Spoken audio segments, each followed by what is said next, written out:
nutrition series of classes. My name is Kim Mason and I'm a registered dietitian. And today I'm here to talk to you about your brain and how food affects that. Interestingly enough, the brain is an organ in our body, just like any of your other organs, and yet it's one organ that we really have not paid a whole lot of attention to. Matter of fact, until the late 80s, 90s, around there was no real evidence that we could really impact our brain. Now we are getting a lot more information about how diet affects your brain and how it operates. So watch for any new information, because a lot of this is just information that's coming to our attention now. But I'm going to talk to you about a little bit of what we do know about the brain. We're going to focus on just a couple of different things, such as your memory, any sleep disorders, sometimes depressions, anxieties, and even addictions. All of those are brain-related types of issues. The first thing I'd like to say, though, is that your brain, it really needs to have exactly what it needs. And what gets in the way of that? Oftentimes is processed types of foods. It robs your brain with the ability to get what it needs when it needs it. But actually, if you eat more like a Mediterranean type of a diet, you'll find yourself being able to get what you need out of your food. Because your plants, particularly fruits and vegetables, whole grains, really contribute to what your brain needs to have to do its operation. The other thing that is really important to your brain are going to be some sort of fish, because the omega-3 is so important to your brain. And the more you can get of your omega-3s, the better off you are.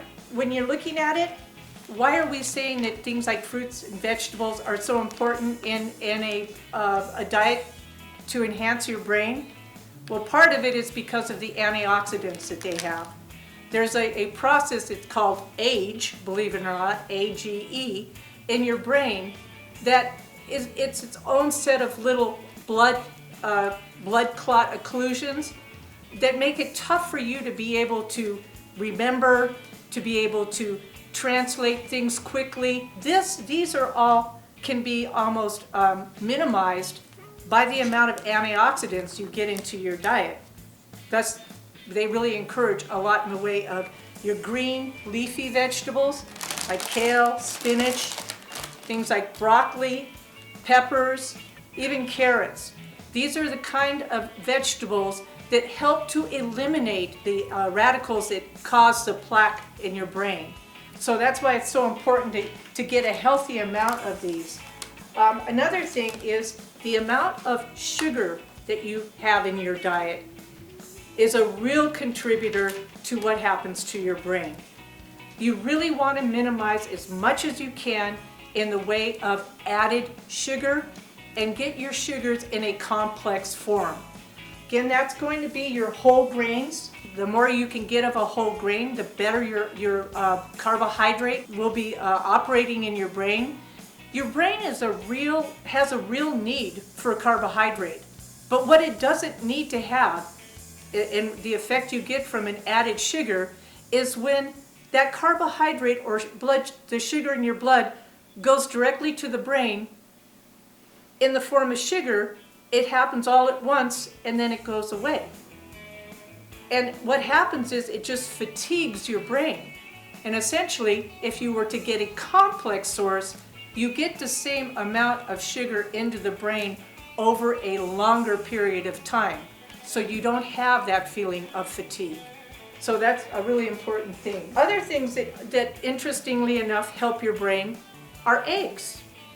Eggs are a source of what's called exogenous cholesterol. That would be a cholesterol you can only get from your diet. Your body already makes a certain amount of cholesterol and your brain uses some of it, but it really uses exogenous cholesterol that comes from your diet. It uses that source more. And so eggs are a good idea, but having them in moderation, 3 to 5 eggs per week, is something that is a really good idea. I know as I talk to people, a lot of times people have totally eliminated eggs from their diet because they may have a cardiac issue. And there are some people, a very, very few, that make so much cholesterol in their body that they can't afford to have eggs in their diet. But that's a very minimal population. Most of us really should make sure that we get at least 3 to 5 eggs a week. A good idea is a hard-boiled egg in the morning. Again, what it does is help your memory. For heaven's sakes, you can go through the day now and have a better memory.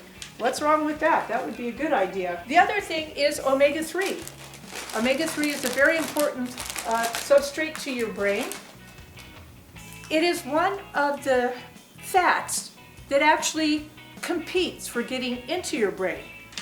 And that's why you have to have so much of it. It's because if there's other fats around, they push the omega-3 out and you don't get the benefit of having it in your brain. It's very important that your brain has it. So again, fish is important. It's a very good source of omega-3s, and if you can get fish 2 to 3 times a week, it'll help to resolve that problem. I'm going to show you a really easy way of making a couple of just easy, what I call fish cakes. This starts out with a can of tuna. It could start out with a can of salmon, but any kind of a fish dish. You pop it in here.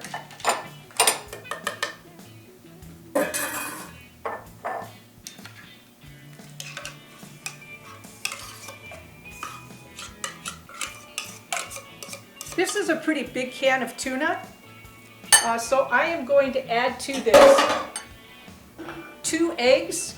If it was a smaller can of tuna, I would only be adding 1 egg.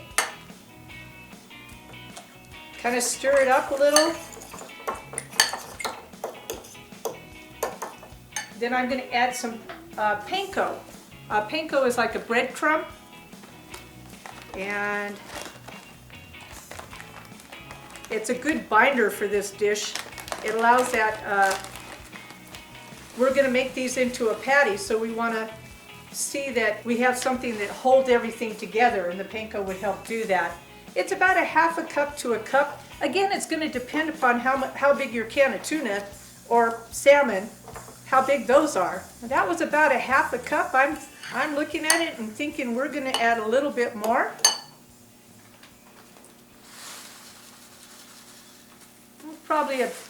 We're probably just below a cup right now. You can see I'm not one that likes to measure everything. Now we got it so it'll be good and bound up. And we're going to add a little flavoring. I like to add a little bit of feta cheese. Feta is a real sharp kind of a cheese. It's got so much flavor. I like using it because when I use the feta cheese, I don't have to use any other real like salt or any other seasoning, and you definitely don't miss, because the cheese itself is just, it picks up so much flavor. And we're going to add a little dill weed. Now this could be a fresh herb. In this case I have it already dried, and I like dill. So I'm adding probably about 2 teaspoons full of dill. Stir that up, and we're going to add a little bit of olive oil. Olive oil is one of the better oils to use for health reasons. It also contributes its own little amount of omega-3. And have my gloves on so I can take this and make it into a patty.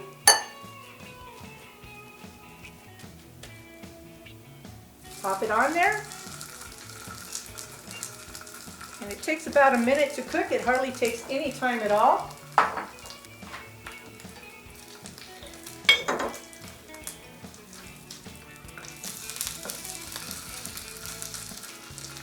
And by the time you're done, you've got a delightful couple of little patties. It's a great way to have just a different way of getting fish and tuna, really.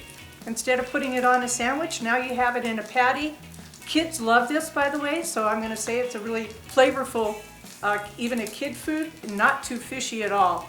So, at any rate, I just want to talk a little bit more specifically, as this is cooking, about a couple of the different kinds of mental health and what types of food might help.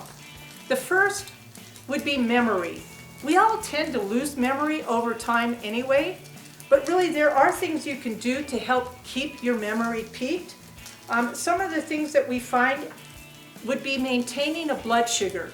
That's a really important thing if you're looking at trying to hold on to your memory. Again, to make sure that that blood sugar stays normal, you're going to look at more of a complex or whole grain type of a carbohydrate, fruits and vegetables. Really important. Your memory is peaked, like I said, by the exogenous cholesterol. So your eggs are a good idea. Make sure you're getting 3 to 5 per week. And your omega-3s. Again, that would be what we're looking at right now as we cook up this delightful fish dish.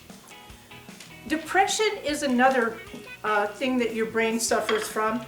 And help to ward off depression, some of the foods that you can actually bring on board are things like chicken, nuts, beans. I know we're going to be talking a lot about beans later. And that would be one thing that really does help to turn around depression. All of your dark vegetables, your spinaches, your kales, your broccolis and things like that, and nuts will help to bring around.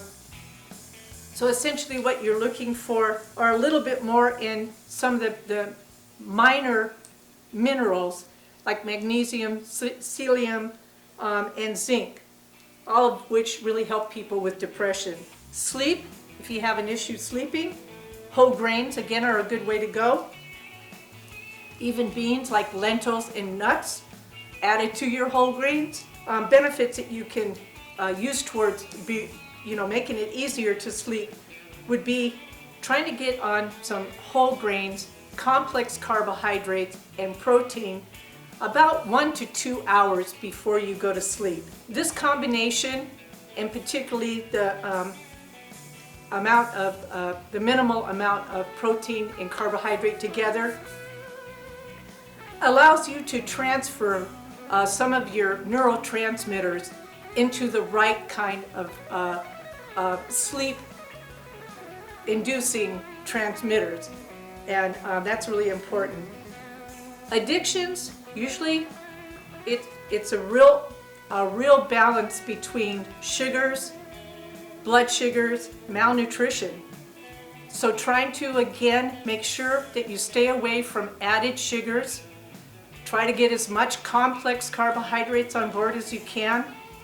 And then just try to eat wholesome meals throughout the day so that you're covering all day long and getting nutrition into your diet so that you're getting the majority of the vitamins and minerals you need. This is one type of a disease that robs you of a lot of your nutrition. So, and then that precipitates into more addiction.